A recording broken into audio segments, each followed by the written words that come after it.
Hey you guys, I wanted to pop on and talk a little bit about crafting a fantasy novel.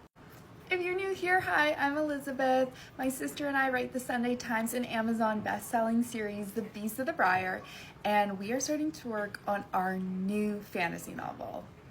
So first of all, I just want to say to the Beast of the Briar readers, thank you guys so much for everything you do for our community and for the books.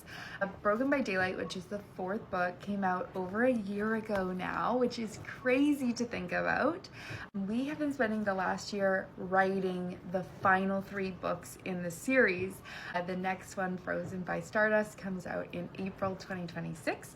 And we are so pumped for you guys to read it. We're getting edits on it very soon, and I can't wait to dive back in. But it's been a really crazy experience getting to write the final 3 books back to back. Having more than a year between books is often very standard, but because we were indie published, our readers were very used to rapid releasing our books coming out really quickly. So I do want to say thank you to our readers who have been so patient waiting for book 5. Trust me, it's going to be worth the wait. We are so excited for you guys to read it, and you won't have to wait long between the books because books 5, 6, and 7 are all coming out in 2026. But while we have the first drafts done of the final 3 books in the series, we have been working on our new series. This is a romantasy that is outside of the Beast of the Briar world, so it's totally new characters, totally new world, and we are so excited for you guys to read it. But we're going about it a little bit of a different way, where we are doing a lot of what I'm calling front loading. So what that means is, because we're sisters, we write together, we want to figure out a lot of the things before we dive in. There's usually 2 different types of writers: outliners and discovery writers.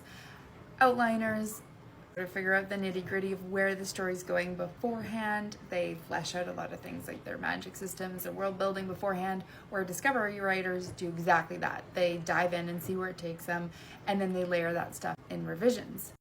Because there's 2 of us, it's really important for us to lay it out so we're on the same track beforehand, but also because for my flow, I love having a clear idea of where I'm going, and that's what helps my imagination go. So we have been really diving into what we're calling our player's handbook. It's a D&D reference.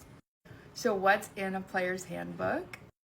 Well, it's got a bunch of stuff. First of all, we look at our big picture of the world. So this is where we lay out in very clear terms, what are we trying to say with this book? What is the one line or the 1 or 2 lines that we could give in an elevator pitch about this book?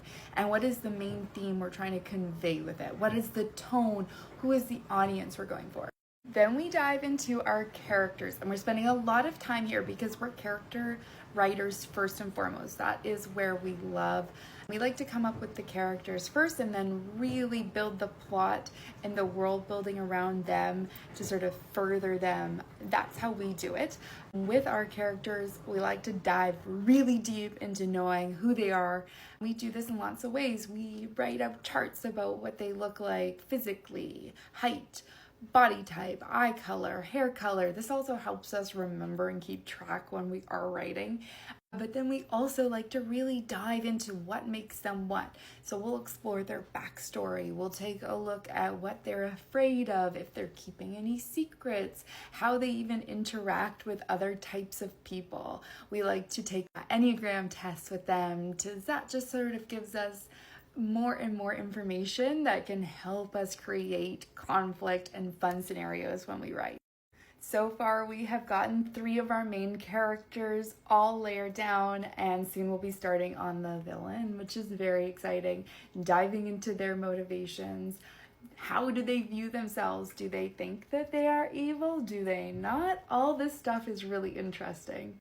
Once we have a really good idea of the characters, we're going to dive into the world building. So we want to know, what does the magic system look like? What are the limitations of it?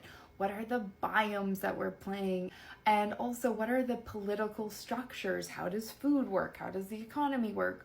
Especially when you're writing a high fantasy, all of this stuff is going to play with the characters. It's going to play with the conflict. So it's nice to know it, for me, going in. Our book also has a lot to do with the religions of the world. So we're going to be looking at lore and mythology and the folklore, how all of that affects people's views, what those views make people do. Then when that is all done, we look at the plot. So we're writing a trilogy and we want to know where the trilogy ends before we even start writing book one, so that we can layer in all of that foreshadowing, all of that scaffolding right at the beginning. My sister is the queen of the Easter egg, so this is very important to her. We'll take a look at the overarching plot of all 3 books, and then we'll go dive into book 1 and look at the plot that's gonna domino effect into book 2. We even like to go chapter by chapter, so we have a really good idea of the flow of the story. And then of course, because we're 2 people, we can break up who's writing what. Once we have all of this figured out, that's when we feel like it's time for us to do the best part, which is dive in and start writing the world, writing the characters, going chapter by chapter throughout and getting a first draft down. So we're very excited. It takes about 2 months to really do all of that preloading, and then the writing comes for us quicker, which is really great. You guys, if you are Beasts of the Briar fans, I am just so excited to invite you into this new world. It has honestly been a story we have wanted to tell since we were children. We came up with this idea, and now we get to change it and alter it and make it our own for who we are as adults and for this romantasy space that we love so much. These characters are my favorite characters of all time, and I cannot wait to hurt them in so many different ways and make them cry. It's the best. Let me know if you thought the behind the scenes is interesting. I have so much more I could talk about on the craft side about what we're doing and what we're looking at and how we do that. If that's interesting to you, I'll share more about the behind the scenes process. But so exciting. Can't wait to get more books to you guys soon.